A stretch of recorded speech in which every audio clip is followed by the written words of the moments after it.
Hello, everyone. Welcome to another Rafael Medina virtual subspecialty morning report. The topic for today is pulmonology in critical care. And I'm always extra excited when I have colleagues from the institution that I work at, which is Emory. So before we begin, Dr. Greer, do you want to introduce yourself? Tell them why people should go into Palm Crit and I called Dr. Greer because she was my attending when I was an intern in the ICU, so she'll forever be Dr. Greer in my mind.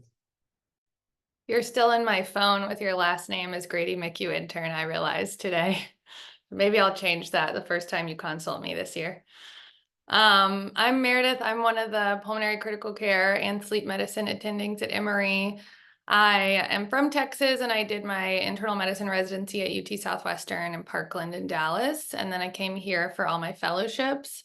Why you should go into pulmonary? I mean, I think we all like pulmonary because it's internal medicine. You still get to do internal medicine when you're in the ICU, but then you also get to focus and be a consultant and learn a lot more about one organ, which is the lungs, which are my favorite. They have CAT scans, they have bronchs, chest tubes. That stuff is fun. They also don't have pain except in the pleura, which I think is a great attribute. And I like sleep medicine. One, because it's like, to me, the chillest job. But two, because I do neuromuscular pulmonary and chronic respiratory failure, chronic home ventilation, and I find that very rewarding. So yeah, that's me. I love the pain factoid. That's really cool. I'm gonna start Ew. using that. And Just then kidding, not for us. never heard that one before. And I wanted to ask you, what is something you're grateful for this week?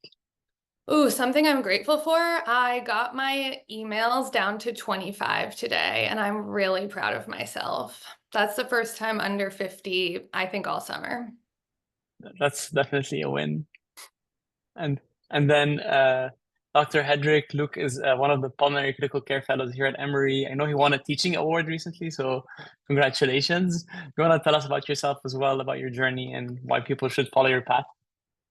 Hey, yeah, thanks for having me. I'm excited to be here. My name is Luke. I from North Carolina, did med school at Wake Forest in North Carolina, residency up in Boston at Beth Israel, and now I'm here at Emory doing fellowship.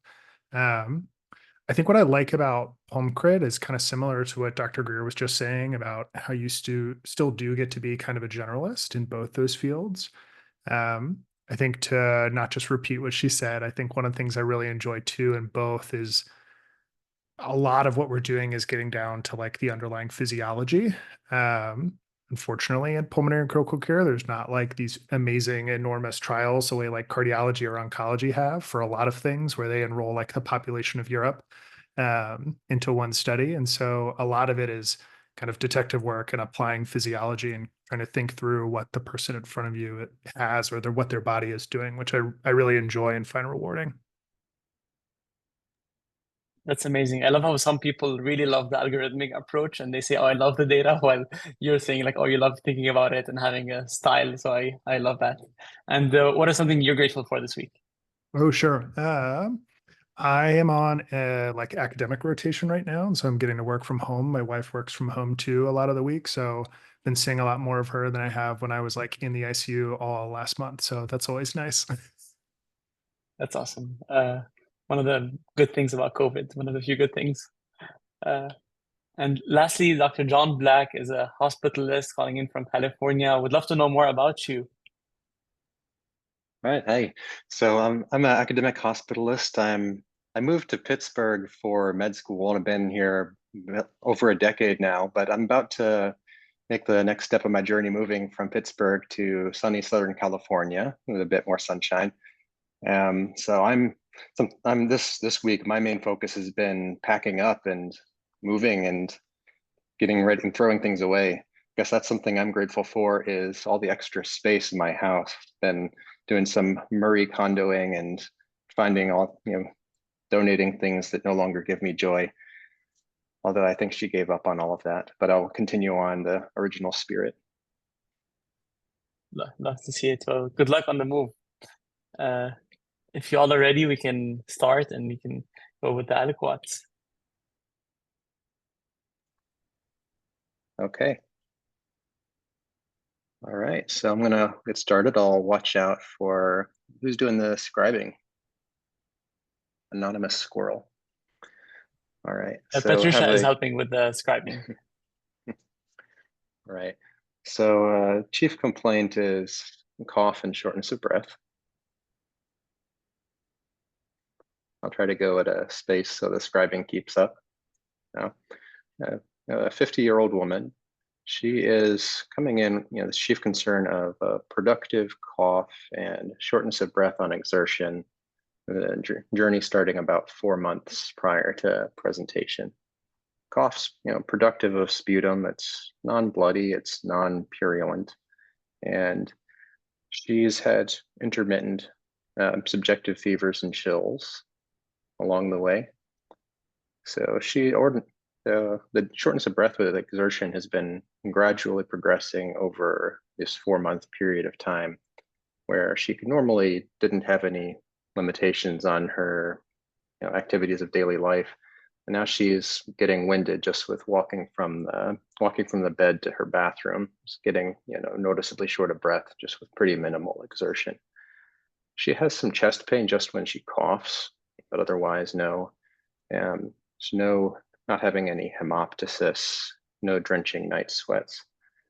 So in the outpatient world, prior to making her way to us, she hit in the few weeks leading up, she has had a course of amoxicillin clavulanic acid, a course of levofloxacin, each somewhere in the ballpark of 5 to 7 days, and a methylprednisolone dose pack, Medrol dose pack. And none of these things did anything for her other than she developed some nausea and diarrhea after starting the antibiotics. A couple watery, non-bloody bowel movements per day. It seems to correlate with when she started the antibiotics. So I had that marked as a place to pause, turn the mic over, and get the thoughts of our pulmonary consultants and how you approach a case like this. Yeah, thank you so much. And very rich, adequate. I also add to that, like, this is a lot of information, and we see symptoms like cough, shortness of breath, maybe some sputum production. So if you're seeing a patient like this in clinic or in the hospital, how are you thinking about it? And what questions would you want to ask, or do you have to know before you examine and get imaging? Yeah, it's a good description. I think very helpfully highlighting some stuff that kind of jumped out at me too. I think the timeline is always really helpful. This is something that's been going on for months, which kind of helps narrow your differential a little bit, right? Like your routine community acquired pneumonia is not going to last for 4 months despite treatment multiple times. The fact that it's progressive is informative as well. I think too, when you have young, otherwise relatively healthy folks, which I guess I don't know for her because I don't know her past medical history, getting at their ability to manage their ADLs always helps me kind of frame how severe the limitation is. And one thing I would just emphasize is that in younger folks, they can have significant, because they're often really healthy and in good conditioning compared to the people we see in the hospital so often. You may have to be like really specific about your questions to assess their functional limitation. You can imagine it takes quite a lot to get like a 28-year-old college athlete to get short of breath walking to the bathroom versus much less for someone who's 80 and already deconditioned. But if you're really intentional about the questions you ask, you can still get a sense of kind of functional limitation for those folks. I think in terms of questions, I mean, I would like to know their past medical history. Whenever I see something that sounds like it could be infectious, like this presentation could be, that's not responding to antibiotics or has lasted as long as it has, I start to wonder about atypical organisms. So specifically, do they have some underlying immunosuppressive condition, or do they have a condition for which they're on some kind of immunosuppressing medication that could move things up or down a differential? Yeah, that's perfect. And Meredith, anything you would add to that? No, I think that the timeline is so helpful. Like Luke said, I think that's what we always say is the first question to ask, because a cough for a day versus a week, 2 weeks, months, a year, those are all completely different thought processes. So I think that's the most important thing to know. I always do the same organization pattern. So I always do infectious, not infectious, or so inflammatory, not inflammatory, and then infectious, not infectious, malignant, not malignant, just to like not forget the broad categories. And so I think when you think about infection, I 100% agree. Like you would think more fungal, right? More mycobacterial, like you said, atypical. I think, like you said, the immunosuppression. So I always think like, does this person have HIV during that time? Or like you said, are on any medications? And then I think, and we may get more into this with more history and imaging, but there's like a lot of inflammatory, not infectious things that can cause kind of what this person is having. So if it's not like an infectious pneumonia, could it be an organizing pneumonia? Could that be why the antibiotics didn't help? Maybe the steroids did a little bit, maybe it wasn't enough. And then I will always just include like all of ILDs and vasculitis and sarcoid until I can see the imaging, because it could be any, of those things.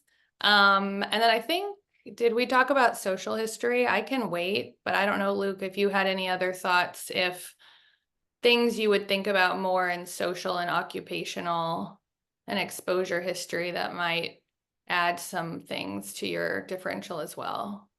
Yeah, I feel like pulmonary gets slept on as like ID gets all the credit for taking these wild social histories, but we see quite a lot of funky stuff in pulm because we breathe in our environment. And so taking a good social history is like often half of a pulmonary consult in and of itself. And so I'm usually pretty broad when I'm asking those questions. There's the usual stuff that, we ask everybody, substances, exposures, that kind of thing. But like, where do you live? Have you traveled recently? What kind of hobbies do you have? Are there any animals around? Are you around birds or water? And, ways that not just like a lake, have you had water damage in your home? Is there mold? All that kind of stuff. Because again, you breathe in basically everything in your environment. And so you'd be surprised if you take a really diligent social history, the stuff you can find that can predispose people to some pulmonary processes. I think one thing too, I didn't mention earlier, but that I always like to ask is when someone has been treated for presumably what was the same process, both, I mean, clearly they're still seeing us, so it didn't get away, but getting a sense of like, did it help a little bit or did it do nothing can sometimes be informative. And so someone who, improved a little bit to antibiotics or got a lot better, but then got worse again, versus someone who never responded at all to the antibiotics, but had a pretty good but short-lived response to steroids are like very different phenotypes in my mind and may kind of point me within that inflammatory bucket, infectious, not infectious, or take me totally away from the inflammatory bucket. Yeah, I think the like the big things to think about with like your social history. I mean, I don't know if you want us to give diagnoses that we're thinking of yet, or just kind of say what we ask. Yeah, I think we're gonna have a little bit more information like very shortly, and you will have the social history if you want. Okay. And I will just say, and I have no idea if this is going to occur in this case, but anytime that I hear a productive cough in a older woman, not older, like kind of middle-aged, I guess, I am immediately wondering about bronchiectasis. Like with no other words, no timing, no history. There's some things that I just think about that I don't want to forget. Does that make sense? And so that's just something else that's kind of a big broad category. And I'm sure a lot of the things we'll talk about in our differential could have bronchiectasis. And that could be a whole discussion on its own. But productive cough is definitely different from a dry cough. And so paying attention to the little adjective, descriptors that the patient gives you in the initial story can be really important. Thank you so much. That's very helpful. I love how you have like malignancy and like organizing pneumonia in the back of your mind and bronchiectasis. So you're always thinking about them. And Luke, I love the analogy of like you breathe in every your environment. We had an infectious disease specialist also like a few episodes ago that was like, you take the infections that with you wherever you travel. So I think you're both working really well on the history. So we appreciate you. Back to you, John. All right, great discussion. So I'll fill for the next aliquot, we'll fill out the bottom left corner, the histories. So our past medical history was chronic low back pain. She carries a diagnosis of seronegative rheumatoid arthritis, for which she is prescribed rituximab. History of endometriosis. Surgical history, she had a fulguration for endometriosis remotely, had a remote appendectomy. And family history next. So father with hypertension, but no family history known of autoimmunity. Social history, so rare alcohol on special occasions, never a smoker or vape, no injection drug use, and there's no travel outside the area we live here. No known exposures, work related. We do get a fair amount of people who've worked in more amongst older patients who worked in in the mines in my geographical area, but no work related exposures, no travel, no pets or birds in the house. So medications, in addition to the antibiotic courses and recent steroids, the rituximab was last infused about 1 month prior to current presentation. And other than that, she's also prescribed methotrexate and as-needed Tylenol, occasional use of as-needed ibuprofen. And then the next stage of the journey involves going to a neighboring hospital first, but I'll save some of that data to let the team discuss this, how this history changes your calculus. Yeah, so rheumatoid arthritis is unfortunately really common in a comorbidity for a lot of pulmonary disease. It can have quite a bit of lung involvement for a bunch of reasons. So people with RA can in and of themselves get a connective tissue disorder related interstitial lung disease, although I tend not to think of that as causing productive cough, but it's just always a thing that could be smoldering in the background that could make them present more dramatically than you would expect, because people can have as many diseases as they want, right? RA is a risk factor for bronchiectasis. You can get RA nodules in the lungs themselves. Rarely RA can cause effusions that can mimic the presentation of empyema. And then there are like prescription or drug related problems. So methotrexate and rituximab are quite immunosuppressing.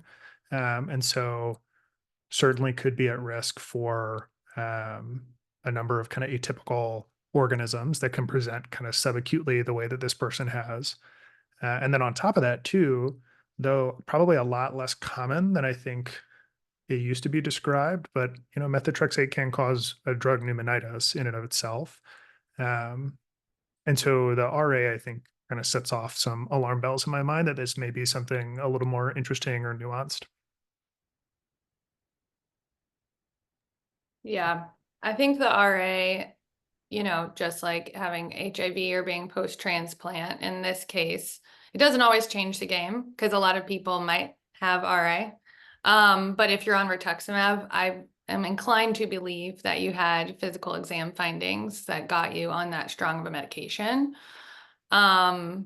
Before I say a little bit more about what that makes me think, I don't want to forget that because we bragged on how we remember other parts of the body, we should remember the bloodstream and the heart, because you can get like pancytopenias and things with both rituximab and methotrexate in particular. And so I think when I think, oh, this person all of a sudden now in a short period of time can't walk just from her bed to the bathroom, I have to remember that kind of thing. And I don't think there's cardiomyopathies with either of those medications, but it's just something else to keep in mind. You never know what a person with underlying autoimmune disease is going to develop next. And you said the pleural effusion thing, so then you always can have like pericarditis or like a pericardial effusion on your mind too. So I know that this is a pulmonary case. I doubt it's going to be that, but just to be complete, I don't want to forget about those things. I 100% agree with everything you said about RA, lung nodules, CTD, ILD would be usually in the UIP pattern, which comes with traction bronchiectasis, which would be different than a airways-based constrictive bronchiolitis, or floppier bronchiectasis, which can also happen with rheumatoid arthritis. There's a lot of airways-based disease with RA, so I think all of that should still be considered. And then I agree also the drug pneumonitis, and then now we have to open it back up. I think somebody said in the chat for now you're immunocompromised, right? And so now you have to think about all the classic indolent, probably fungal and mycobacterial type infections. And I think some of them people have mentioned in the chat, which I agree with, but I'll just keep that broad because I feel like it could be any or all of those. I had one more thought. Oh, yeah. The Somebody in the chat asked about the endometriosis. endometriosis. That's a great question. So sorry, did you say she had a hysterectomy? No hysterectomy. She had like it's called a fulguration procedure. Interesting. Yeah. So like they said, you can definitely get like endometriosis sort of implants onto the pleura. And we've definitely seen that before. They may have like cyclical worsening of symptoms. And then when you do a thoracentesis, it looks like old blood. I mean, it's dark brown. And so that's certainly something to think about if you're just going on a completely different direction from focusing on the RA and the immunosuppression. Yeah, and I love this analysis. And Meredith, I just have one quick question. I know we have a lot of students watching, so I was wondering if you could explain what UIP is compared to NSIP, because you said it earlier, just so they know what you're talking about. Yeah, Luke, do you want to explain or do you want me to explain? Sure. So these are things I think that confused the heck out of me when I was a medical student. I feel like ILD is like this alphabet soup that gets really complicated really quickly. I think in the big picture, what's worth understanding at like the medical student level is that we sort the imaging findings into kind of big bucket patterns, UIP being usual interstitial pneumonia, and then NSIP being a non-specific interstitial pneumonia, being two kind of distinct looking imaging patterns. The reason we do that is they are often associated with different underlying disease processes. NSIP often being more associated with things that are inflammatory or connective tissue disorder related or autoimmune related, though not necessarily. And UIP kind of classically being associated with IPF or idiopathic pulmonary fibrosis. The reason we sort those big buckets is because we treat them differently. So something is related to an underlying inflammatory disorder, immunosuppression is often enough to kind of control or hopefully slow down or prevent progression of those conditions. Whereas we tend not to immunosuppress IPF, just as a kind of big bucket example. The reason we point out RA causing a UIP pattern most commonly is because that's different from most of the connective tissue disorder related ILDs. So most of them tend to be an NSIP pattern, whereas RA, when it causes an interstitial lung disease, is usually in the UIP pattern instead.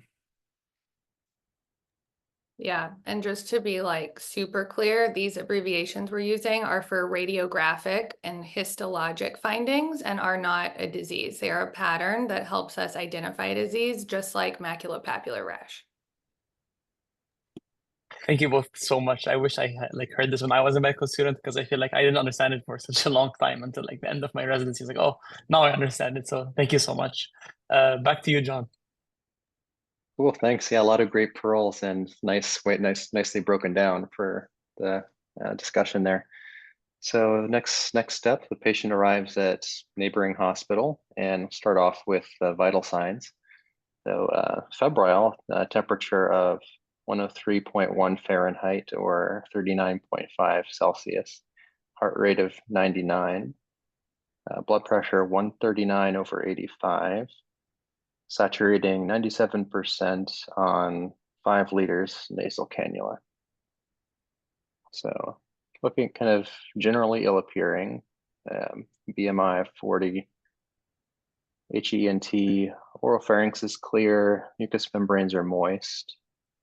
And cardiovascular exam, well, tachycardic noted in the vitals, but it's regular. There's no pitting edema in the lower extremities, no JVD.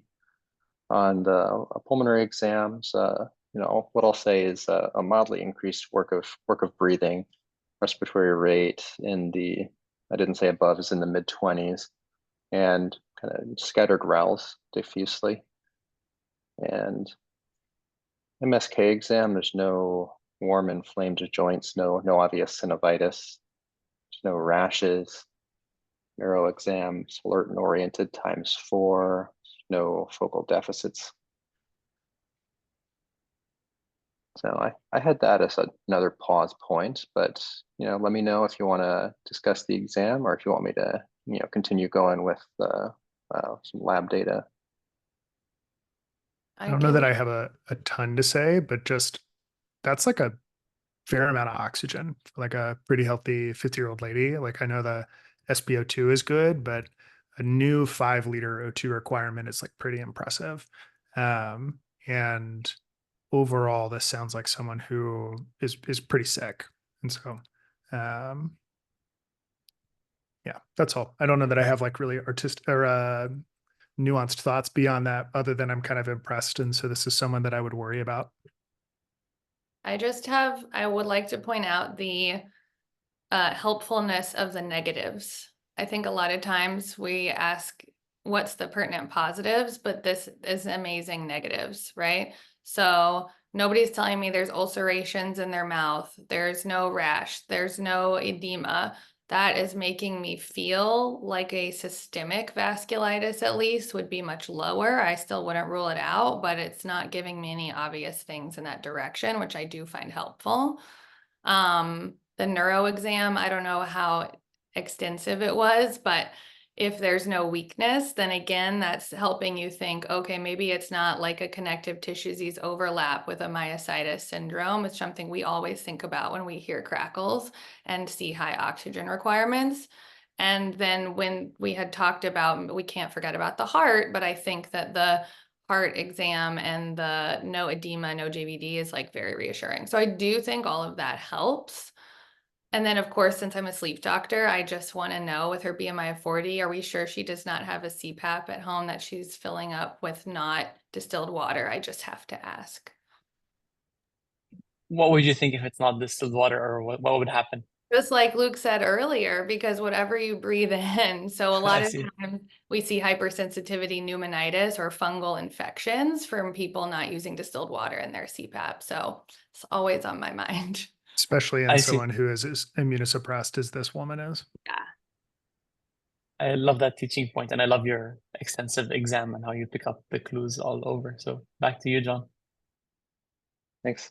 Yeah, so it doesn't have like a diagnosed history of sleep apnea, but one of the many patients we see in the hospital who that you're going to recommend they go get a sleep study as an outpatient. A lot of undiagnosed sleep apnea. We just see you're desaturating at nighttime. So, all right, I guess the main thing to convey with that exam is patient is very sick. So let me start off with the labs and give you the CBC. I have a white blood cell count of 14.5. It's 90% neutrophils. Hemoglobin is 10.6, and the anemia is chronic. This is around where she lives. And platelets are 581. And just of time, everything in the comprehensive metabolic panel is within normal limits. We have a lactic acid of 2.3, ESR of 72, CRP is greater than 90. COVID, flu, RSV swab was negative. Urine, strep, and Legionella antigens were negative.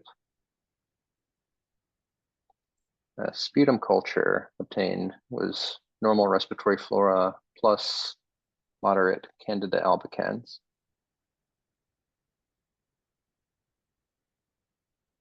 And good, so good. I could share the CT scan. I guess we should, Luke, point out that the fever is a serious fever. Yeah, and also too the respiratory rate being in the 20s. So like I know we see that all the time because it often feels like everyone in the hospital has a respiratory rate of 24. But like if you try breathing 24 times a minute, like that's tachypnea. That's like not a normal vital sign just because it's common. And so that is like not a reassuring set of vitals. And for the chat, Candida in respiratory cultures is like almost always a contaminant, but um, can very, very, very rarely cause true fungal invasive disease in the lungs, but is usually in the setting of like a disseminated candidal infection. And so my assumption is that it's usually not real.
Sorry for the quality, not the best, but able to see the scan, and I can share the radiology's read too.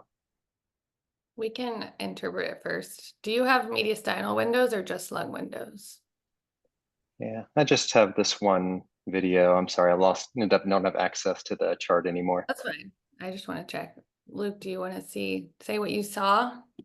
Yeah, so bilateral kind of diffuse involvement, it looks like more to the midlung and the bases to me of kind of consolidative airway focus-centered opacities with some areas of ground glass as well. There was also some what looked like, I think, pretty clear interlobular septal thickening as well. Yeah. Yeah, I think at first glance, it's abnormal, right? That's what we always ask. And then I usually say, is it symmetric top to bottom, left to right? And I think it looks bad almost everywhere, and maybe a little bit more sucked in the bases, like you said.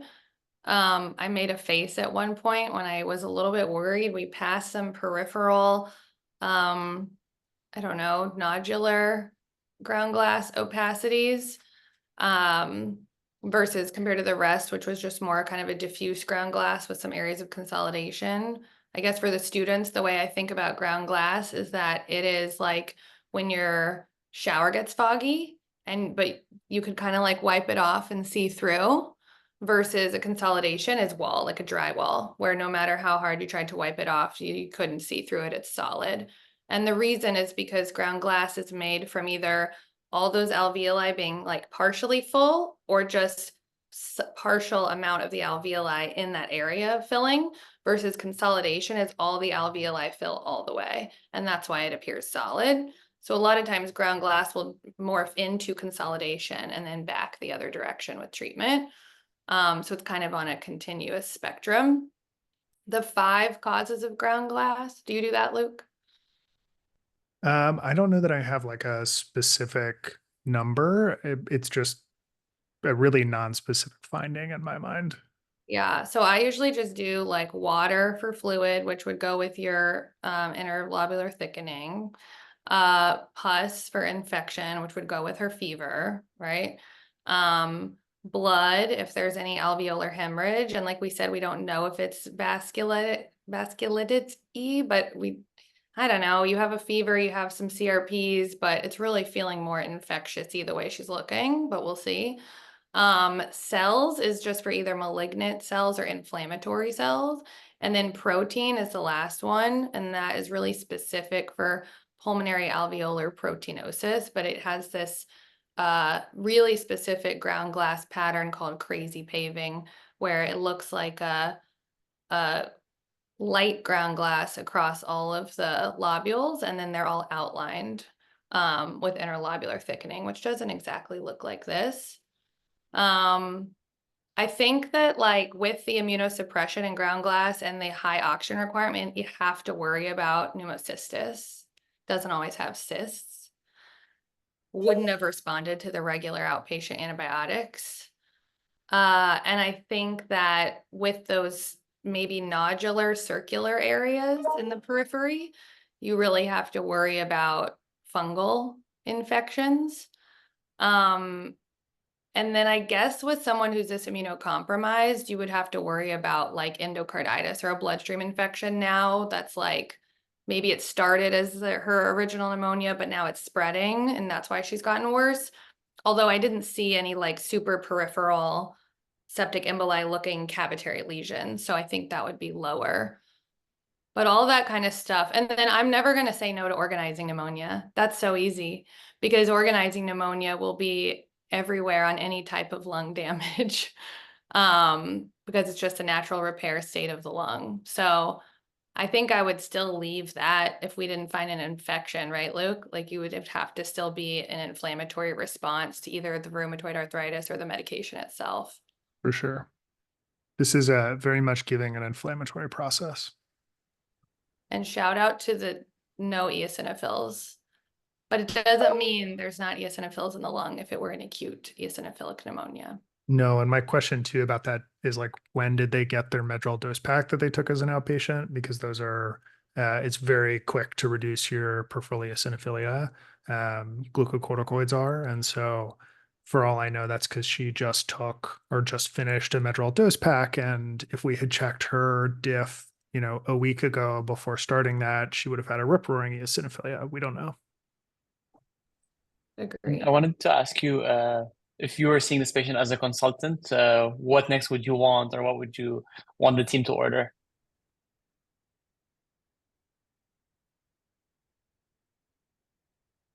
That's a good question. I mean, I kind of wonder about whether that sputum culture was contaminated or not. If we could get a better sample from her respiratory tract, that would be ideal.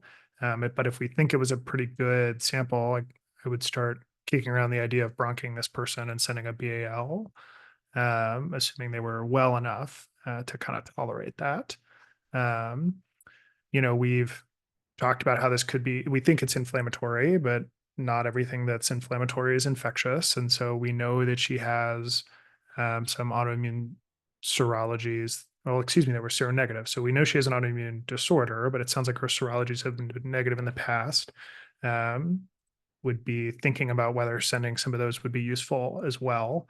My guess is she's someone who probably has had those, at least in, at some point in the recent past, just given her kind of clinical history, and that she was getting rituximab for her, as well as methotrexate for her RA, makes me think that she was kind of actively being followed by rheumatology. And so I wouldn't be surprised if we didn't necessarily need to reinvent the wheel from a serology standpoint. Yeah, I think, we obviously want to bronch this person, but she's on 5 liters and she's breathing 24 times a minute. And I think it would be a bad idea for everyone involved if we decided to do that now, unless we intubated her for the procedure, which might be a bad idea with those looking lungs.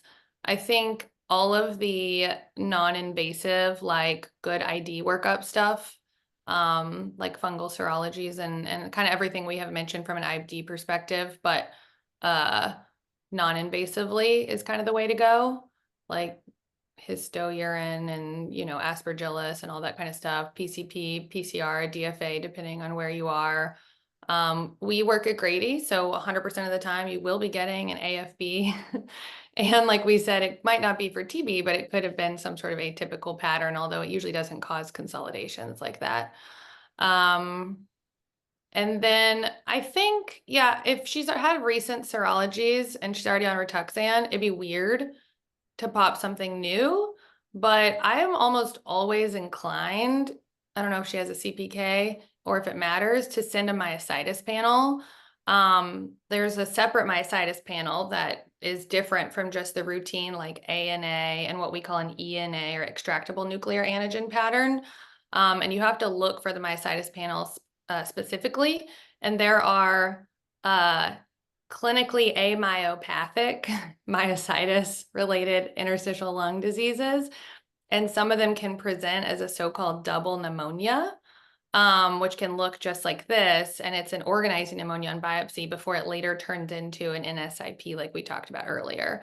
And some of those, and this is getting really too deep, but like the MDA5 and the PL12 antibodies specifically, are like super rapid progressors and a lot of times don't respond to even rituximab, and we have to transplant those people. So if I'm thinking about like, well, it's not infectious and it could be this inflammatory thing, what would not respond to rituximab, I would just go ahead and send that if that was the case. And then I don't know, do you want to send ANCAs?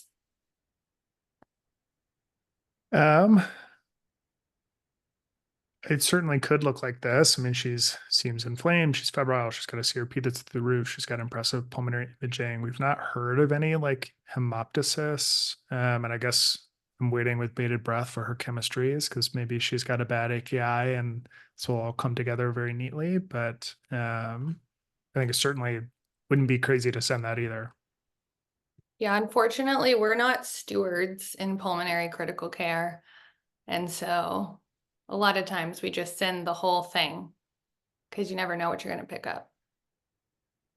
Oh, I love it. I think the kidney function was normal, John was saying, so just a little bit reassuring. So back to you, John. Yeah, that's correct. So, and the chemistries were unremarkable. And next step, so the patients transferred to our facility, and repeat labs are repeated. Kind of the basic labs are similar in range to what they were at the neighboring hospital. Actually, let me back up a little bit. At the neighboring hospital, prior to transferring to us, we were there for about 5 days before coming to us. And over the course of those 5 days, the oxygen requirements waxed and waned, along with the temperature, some continued intermittent fevers, despite being on vancomycin, cefepime, and doxycycline for the duration of the 5 days there. And for about 24 hours prior, was also on fluconazole prior to coming to us.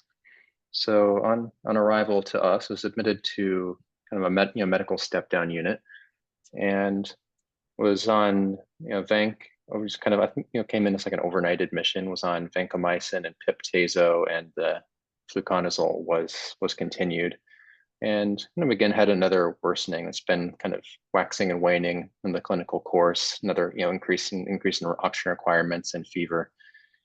And at this point, we got some additional non-invasive workup. So include, repeat blood cultures were negative. Procalcitonin was 2.5. HIV was negative. And MRSA nasal swab was negative.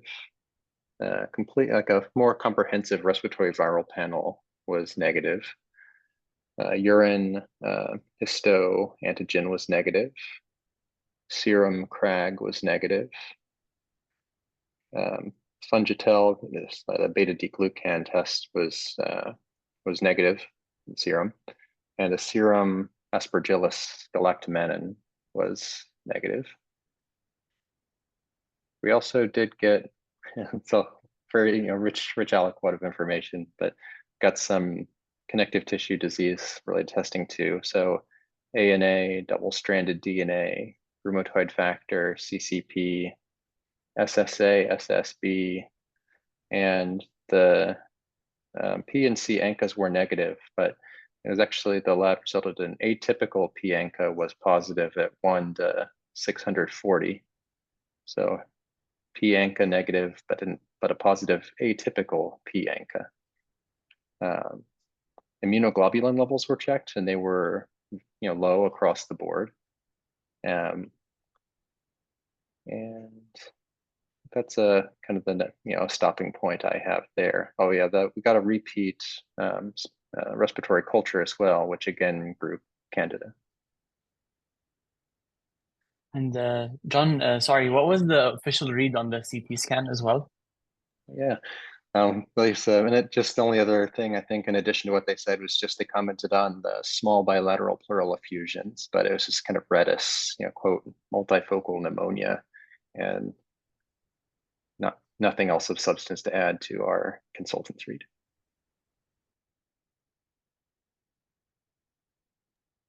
Classic double pneumonia. All right, Luke, what are you thinking now?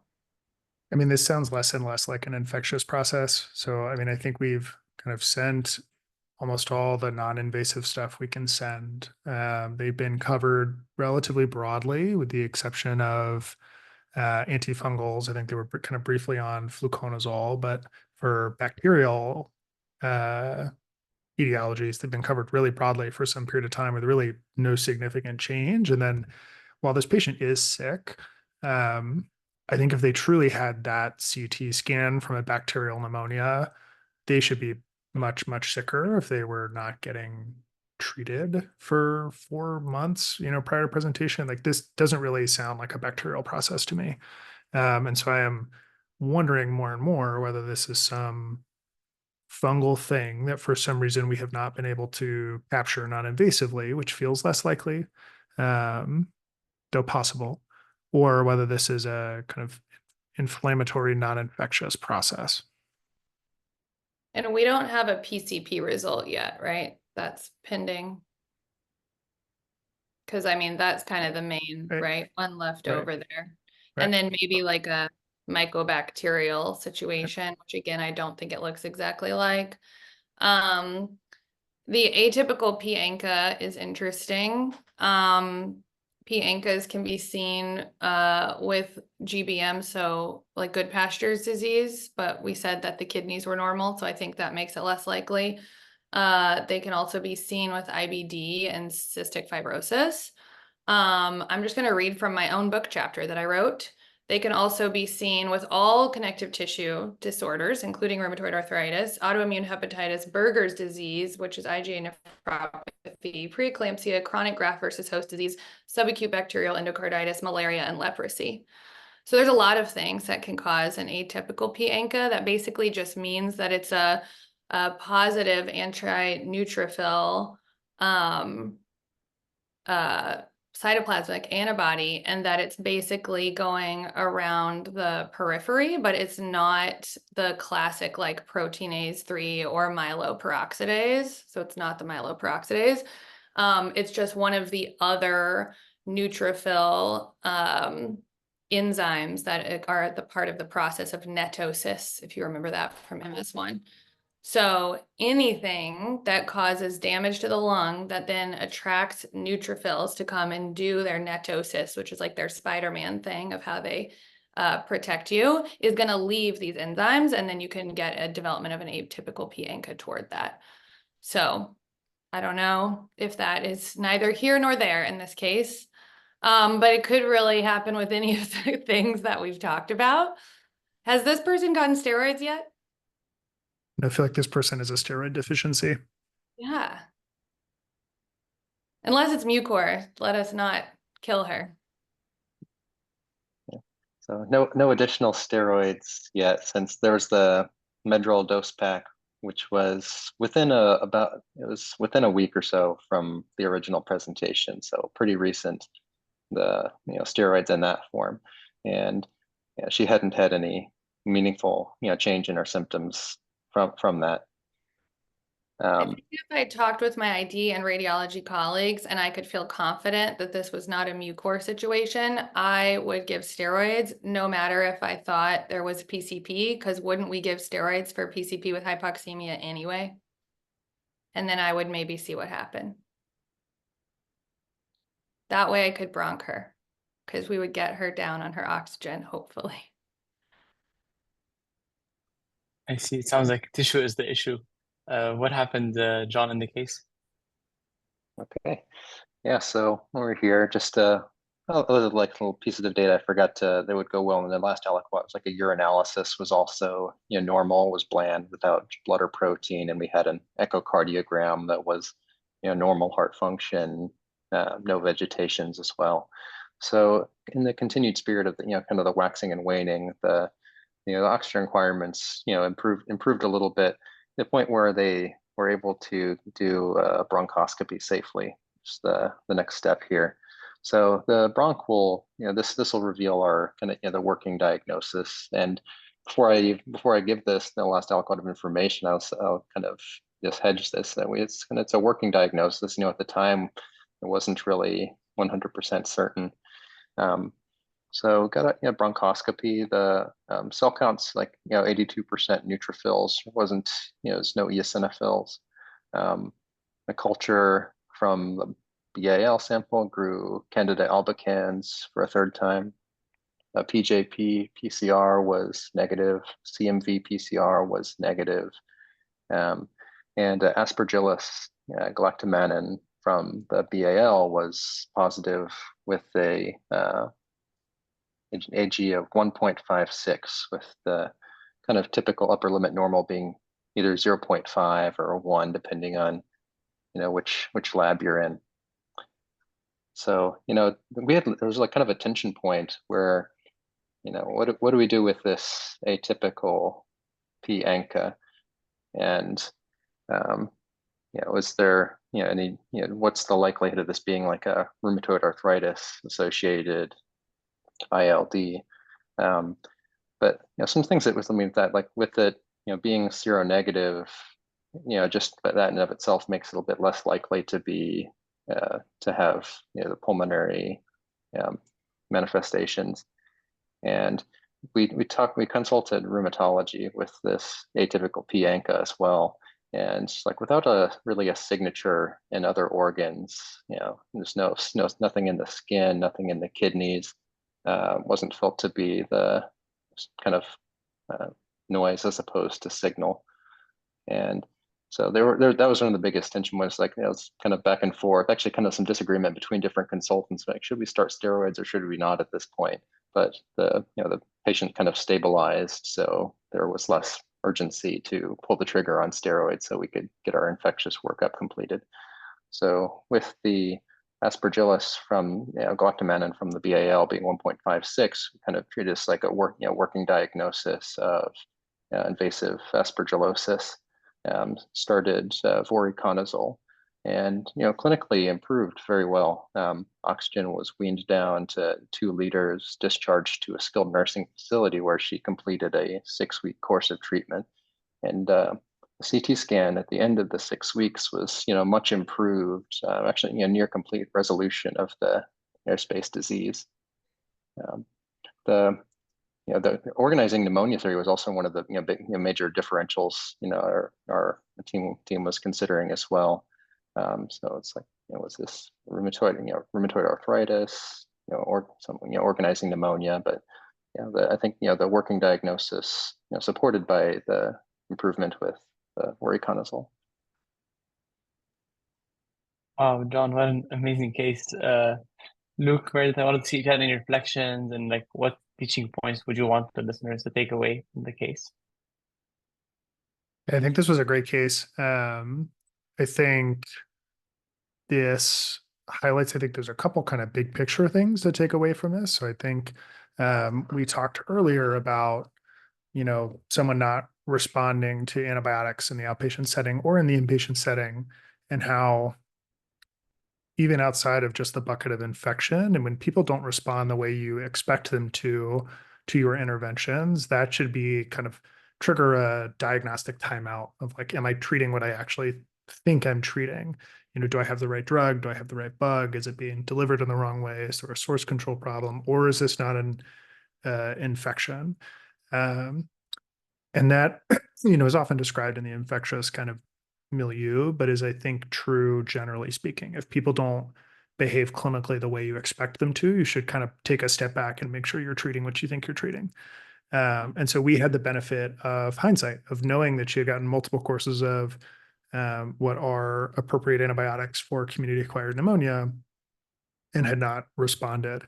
And so kind of from the beginning, we were able to say we thought that was much less likely just from that. And then I think the other thing too, I know she got like all the stuff done non-invasively, but a number of her fungal markers were negative. And so a point here being too that all of our tests have test characteristics. And so false negatives exist. The sensitivity of serum galactomannan in immunosuppressed patients is not super high. And so it's not shocking to see someone have ultimately what we think is a diagnosis of invasive aspergillosis, but have negative serum fungal markers. Yeah, I think if I had given her steroids, we would have found out a lot quicker that it was fungus. So we still could have done that. I'm just kidding. Don't do that.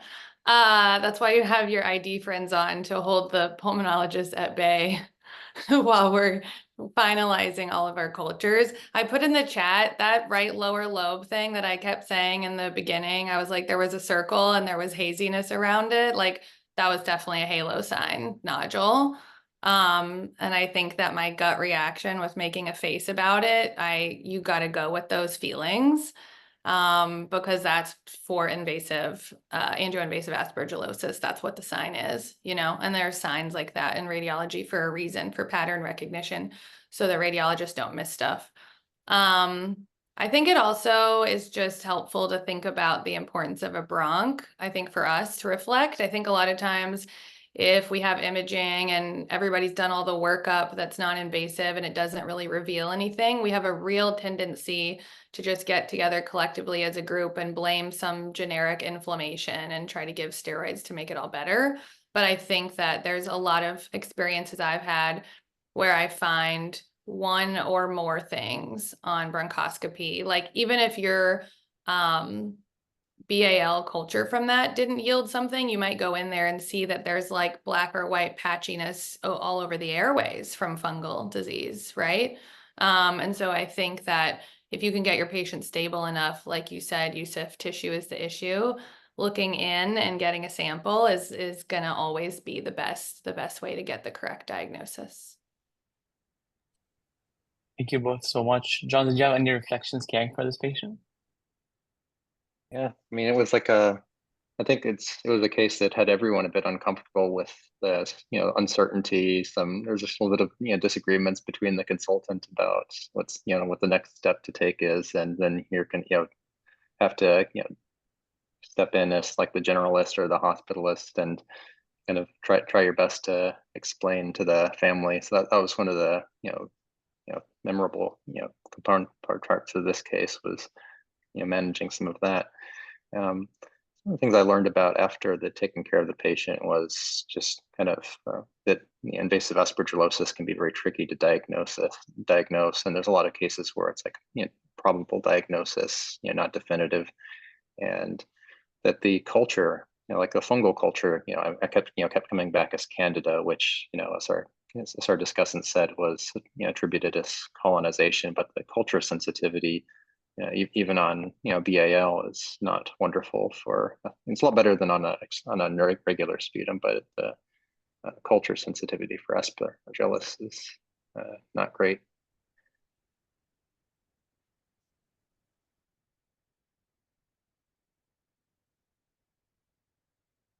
You're muted. Thank you so much. Yeah, thank you so much. I was just saying that a big part of what we do is dealing with uncertainty and how we relay that. So thank you. Thank you all so much. Thank you for the amazing session. I learned, very personally learned so much. So thank you all so much and have a wonderful day. Thank you. Thank you guys for Thanks, coming. y'all. Thanks, Dr. Black, for presenting. And thanks, Luke. Thanks for letting me come to share, and thanks for all the the great scribing and teaching points. Good luck in California. Thank you.